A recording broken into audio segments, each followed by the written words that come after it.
Court के lawyer हैं, दिल्ली से जुड़ चुके हैं। आशुतोष जी, शुक्रिया आपका हमारे साथ जुड़ने के लिए। मैं उम्मीद करता हूं कि आपने हाईकोर्ट का आदेश जरूर पढ़ा होगा।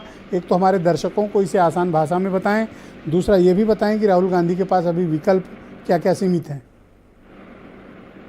देखिए, इसको आपने कहा सामान्य भाषा में, हमें सबसे पहले तो ये समझना होगा कि कोर्ट में जो विकल्प है, शायद मैं कह सकता हूँ वो एंडलेस है, वो कभी ना खत्म होने वाले हैं।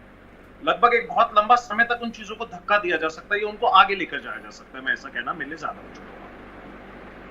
हमें देखना होगा, जैसे आपने कहा कि मेट्रोपॉलिटन मजिस्ट्रेट, जिससे निचली अदालतों ने सबसे पहले उनसे कहा उनको 2 साल की सजा हो, उसके बाद वो वहां पर भी सेशन कोर्ट में गए, उन्होंने उसको चैलेंज किया, जहां से उन्हें राहत नहीं मिली। उसके बाद अब वो हाई कोर्ट में आए हैं, ये फैसला सिंगल बेंच जज ने सुना है जी। सिंगल बेंच जज के बाद आपने सबसे पहले पूछा उनके पास विकल्प क्या क्या है। विकल्प से पहले मैं एक बात बोलना चाहूंगा कि आज की जजमेंट जो थी वो थोड़े अन्य विषयों को लेकर भी रही। जो जस्टिस थे उनका ये कहना था कि राहुल गांधी के पास उसके बाद भी उन पर जो आरोप लगते रहे वो शायद नहीं रुके, या उन पर 10 इस तरीके के अलग अलग मानहानि के केसेस चल रहे हैं। बेशक वो केसेस भाजपा या उनसे जुड़े हुए संस्थानों के लोगों ने ही लगाए, मगर वो सब केस कोर्टों में लंबित है। उसके अलावा माननीय हाईकोर्ट ने मुख्य तौर पर वीर सावरकर के विषय का भी जिक्र किया कि वीर सावरकर के विषय पर हमने देखा कि उनके पोते ने भी उन पर एक केस डाल रखा है। तो देखिए, मैं एक वर्ड को यूज करना चाहूंगा, हैबिचुअल ऑफेंडर। आज मैं ये कह सकता हूं कि कोर्ट ने कुछ हद तक उनको इस विषयों के लिए हैबिचुअल ऑफेंडर मान लिया शायद, कि भाई एक व्यक्ति की एक हैबिट हो चुकी है कि शायद वो इस तरीके के बयान देते हैं कि भाई जिससे कोर्ट्स में नवजोत सिंह सिद्धू के विषय को भी लिया गया। मगर दूसरे पक्ष ने फिर से कहा कि नवजोत सिंह सिद्धू ने जो कुछ किया था वो एक अलग विषय था, मर्डर था, उसका पॉलिटिक्स से डायरेक्ट कोई लेना देना नहीं। राहुल गांधी ने जो कुछ बयान दिए, उनके जो बयान थे वो बयान राजनीतिक रैली के विषय में आ रहे थे। और कोर्ट ने आज सबसे बड़ी बात जो ये कही, कोर्ट ने कहा कि मोदी एक समुदाय, जैसे डिफॉर्मेशन के केस में अगर हम जाते हैं तो उन्होंने कहा मोदी एक समुदाय है, उस समुदाय को पहचाना जा सकता है।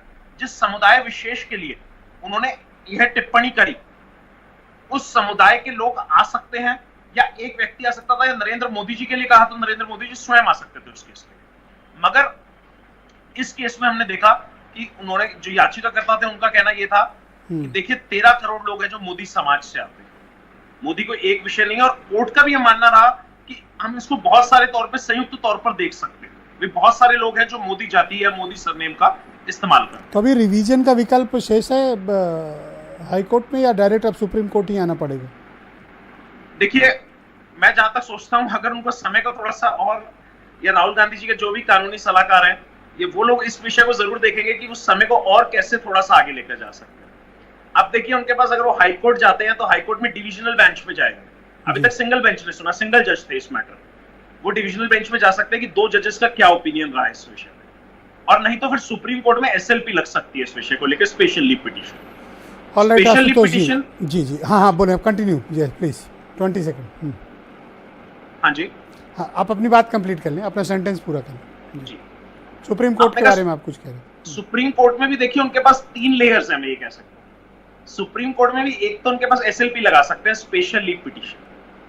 स्पेशल लीव पिटीशन में भी अगर उनको राहत नहीं मिलती तो उनका पुनर्विचार याचिका, जिसे हम रिव्यू पिटीशन कहते हैं। रिव्यू पिटीशन के बाद भी उनके पास लास्ट ऑप्शन जो बनता है क्यूरेटिव पिटीशन है, जो बिल्कुल एंड टू एंड है। किसी भी कोर्ट में किसी भी मैटर्स के लिए क्यूरेटिव पिटीशन एक लास्ट विकल्प होता है, एक आखिरी विकल्प है। तो उनके पास विकल्प तो अभी बहुत सारे हैं। सुप्रीम कोर्ट में 3 लेयर्स हैं, और हाई कोर्ट में भी एक पर्टिकुलर अपीलेट अथॉरिटी है उनके पास कि वो डिविजनल बेंच में जा सकते हैं। शुक्रिया आपका आशुतोष जी, हमारे